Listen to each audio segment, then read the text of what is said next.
गड़ी में उस परिवार के साथ में खड़े हैं। एक समाज की बात नहीं करना। घटना आप सभी को मालूम है, घटना किस तरीके से हुई है। हम घटना होती है, हमारी आज हुई है, हमारे बच्चों की आज हुई है, डेली हजारी हो रही है, होती रहेगी। लेकिन व्यक्तिगत मीना समाज के लिए बहुत बड़ी मतलब दुर्व्यवहार मानते हैं हम इस चीज को लेकर। मैं बताता हूँ आपको कि मेरे को 12:50 पे मुंबई से फोन आया मेरी बेटी का। तो मेरे को पता नहीं था कुछ भी। मैंने फोन किया तो बेटी ने कहा कि इस तरीके से बात है पापा जी, आप गाँव में ग्राम पंचायत में आलपा में मैं मौजूद था, मेरे फुटेज है, कैमरा लगा हुआ है मेरी पंचायत में। 1 बजे का कैमरा मेरी पंचायत में लगा हुआ है। वहाँ से मैं 1 बजे चला, रास्ते में आराम से आया, 2 बजे करीब में घर से निकला। 2:30 बजे, 2 बजे, 3 बजे करीब में उस समय एसडीएम कोई नहीं था। मैंने आकर के कहा बल्कि साहब हमारे आप हमारी मदद करने के लिए तैयार हो, जो भी चीज़ है हम आपके साथ हैं। हम ये नहीं कि आपसे विरोध चल रहे हैं, हम आपके साथ हैं।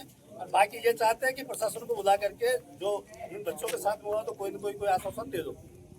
ये हमारी वार्ता हुई है। वार्ता को चलते चलते चलते करीबन 4 बजा दिए। 4 बजाने के बाद में जो हमारे एसडीएम साहब थे राम सिंह जी, इनका चार्ज बताया है, क्या नाम है, मांगरोल में एडिशनल चार्ज है। वहाँ से वो आते हैं करीब 4:30-5 बजे करीब आते हैं। हम लोगों से बात करते हैं, हम लोगों की 5 आदमी 11 आदमी कमेटी को एसडीएम ऑफिस ले जाते हैं। उसमें तहसीलदार जी, भैरवलाल जी भी हैं, मैं भी हूँ, हमारे रामगढ़ जी पूर्व सरपंच साहब ऊँचा वाले हैं। वैसे हम 11 आदमी पहुँचते हैं। हम लोगों ने बाकिया पर चीज़ा करी, हमने कोई किसी प्रकार की कोई बात नहीं करी है। अब आज ये चीज़ हमारे खिलाफ एफआईआर दर्ज होती है, 20 आदमियों के खिलाफ एफआईआर दर्ज होती है। उसमें धाराएं 5-7 तरह की लगाई जाती है। हमें किसी प्रकार की कोई बात नहीं। उस समय न कोई गाड़ियों में कोई किसी को हमने तोड़ फोड़ होने दी, ना किसी तरह की कोई हमने किसी से कोई बात करी, ना किसी प्रशासन से बदतमीजी करी है। किसी भी प्रकार की कोई हम लोगों ने कोई बात नहीं करी थी। आप ऐसा अन्याय होने लग गया तो ये समझो कि आपको तो एंडोसल्फान पीना है, जहर पी करके मरना ही उचित है। इसके अलावा आप लोगों को कोई चारा नहीं बचता है। अगर प्रशासन अपनी दादागिरी करने लग गया, नेता लोग आपको सपोर्ट नहीं कर रहे हैं, जब चुनाव आते हैं तो आपस में लोगों को बढ़ा देते हैं कहीं न कहीं किसी चीज को लेकर के। मैंने एमएलए साहब से बात करी है, हमारे तहसीलदार जी ने एमएलए साहब से बात करी है। एमएलए साहब ने कहा कि मैं आपकी मदद करता हूँ, मैं कलेक्टर को एसपी से बात कर रहा हूँ। उन्होंने बात करी नहीं करी ये उनका विषय, लेकिन जो हमारे साथ आज हो रहा है आप लोगों के सामने, जैसे 8 बजे तक बंद किया जाए दिन में और रात को चलाया जाए, वो माननीय कलेक्टर साहब ने उस बात को स्वीकार करके आदेश भी जारी कर दिया है। दूसरी मांग थी कि मृतक के परिजनों को 50-50 लाख रुपए दिया जाए, और तीसरी मांग ये थी कि उनको संविदा पे कहीं की नौकरी दी जाए। मुझे मालूम है कि वो संभव नहीं था क्योंकि हमारे पास लीडर नहीं है। अगर आज लीडर होता तो सब चीज़ें की संभव था, लेकिन हमारे को गाइड करने वाले, हमारे को साथ देने वाले अगर कोई नहीं है तो आज उस चीज़ों को लेकर हम, वो तो हुआ नहीं, उस परिवार के साथ हमदर्दी तो गई नहीं, और उल्टा हुआ क्या कि उसी परिवार को टॉर्चर करके, उसी परिवार के उसी रिश्तेदारों को टॉर्चर करके मुकदमा दर्ज कर दिया गया। आगे आप लोगों की समाज के अन्य लोगों के विचार है, मुझे तो ये कहना था आपकी मर्जी। 12 से भी फोन आया था, 12 वाले बता रहे हैं कि भाई थाने का घेराव कर दो। मेरी व्यक्तिगत सोच है, रात भी जो कानून के विशेषज्ञ हैं उनसे मैंने चर्चा की, तो थाने का घेराव करना बहुत गलत कदम हो। हाँ, दूसरी बात उन्होंने बताई है कि भाई इसे जो प्रकरण दर्ज करवाया है सीआई ने करवाया, जबकि कल डिप्टी साहब ने आपके सामने मना कर दिया था कि कोई प्रकरण दर्ज नहीं होगा। ऐसी बात हुई है आपके एसडीएम साहब से, है ना? पर फिर भी क्योंकि ये कहीं ना कहीं जो है ऊपर से सीआई के जो है प्रेशर था कि भाई इनको कहीं ना कहीं प्रताड़ित किया जाए।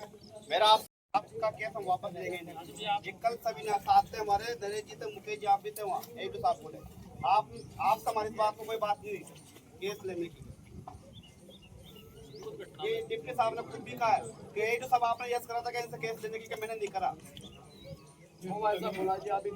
पहले तो मैं भाई मुकेश और सुरेश को जो बिल्कुल बाकी मेरी व्यक्तिगत उनसे परिचित था और इतना अच्छा व्यवहार था, उनके चरणों में मैं नमन करता हूँ। बाकी मैं छोटा था, सूचना मिली जब बात लाइव देख रहा था, अशोक का फोन आया, वही तो छबड़ा घटना होगी उनके आपने देखा मुकदमा दर्ज हुआ है उसकी। आप लोगों को नहीं पूरा, मुझे भी इतना दुख हुआ कि बाकी मतलब एक तो न्याय मांगना फिर न्याय तो मिला नहीं और उसके बाद उल्टा मुकदमा दर्ज हो गया, उसकी मैं बिल्कुल बहुत निंदा करता हूँ।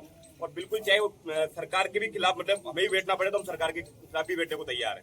भले पार्टी बाद में, पहले अपने लोग हैं, अपना गाँव है, अपनी तहसील है, क्योंकि अपने लोगों के साथ पहले है, पार्टी और सरकार बाद में।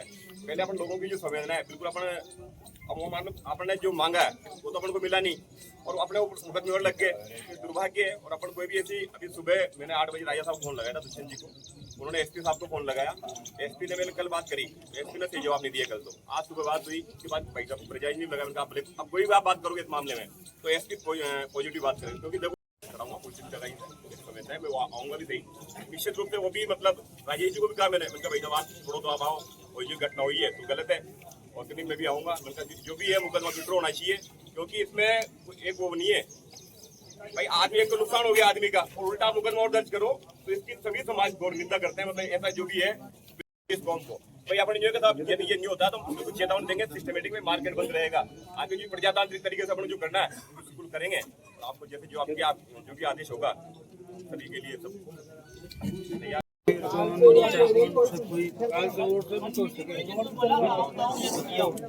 छोटे छोटे साधन से कोई से भी हो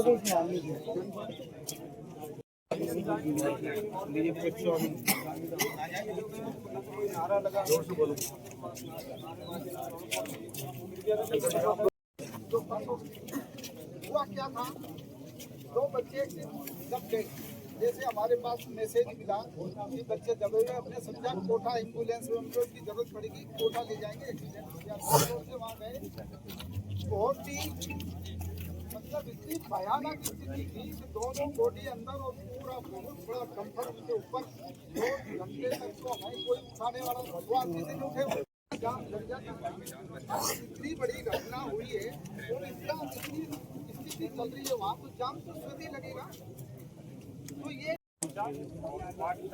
देखा था 2-3 घंटे को 1.5 उसके बाद में आगे बार फोन लगाया कि जब साहब या कुछ साहब को जाके बुलाओ, परिवार के साथ में हानि हुई, उनको कुछ भी राज पैकेज या गवर्नमेंट की तरफ से या प्लाट की तरफ से सहायता देना चाहिए। साहब पहुंचे, फिर एस साहब को फोन किया उन्होंने, वो मान रोड वहाँ से आने के बाद जितने भी वो समाज के सब समाज के लोग थे, उन्होंने सबने अपने अपने प्रश्न से विचार भी रखे कि भाई शांति वातावरण से जो भी आपकी मांग है उसको पूर्ण करेंगे। फिर वहाँ पे मामला नहीं बना। उसके बाद लेकिन सामने कहा कि आप ऐसा करो, 10-15 जनों की व्यक्तियों की टीम गठित करके अपने कई कार्य, ये घटना, ये केस उठाया है, ये बेबुनियाद है, गलत है। और मैं मानता हूँ कि जो ये घटना हुई है ना, ये किसी की साजिश, मतलब वो तो साजिश तो है नहीं घटना की, तो पर जो केस लगाया ये कहीं न कहीं किसी का दबाव से लगाया गया। अब दबाव में कौन है, कैसे है, ये चीज आप जो सत्ता में बैठे हो कौन है उनके साथ। आज राज बीजेपी का है, मैं इन्हें कराऊँ, पर उससे कौन है भाई, क्यों लगाया प्रताप सिंह जी से या किसी भी कौन करके भाई लगाया, क्यों लगाया, तो वापस मुकदमा लो। मैंने अभी एसपी साहब से बात की, 5 मिनट तक बात हुई भाई के 2 हमारे जवान मोते होते हैं, और जवान मोते घर वालों का क्या हाल है, घर वाले इतना आदमी की नहीं सुन रही।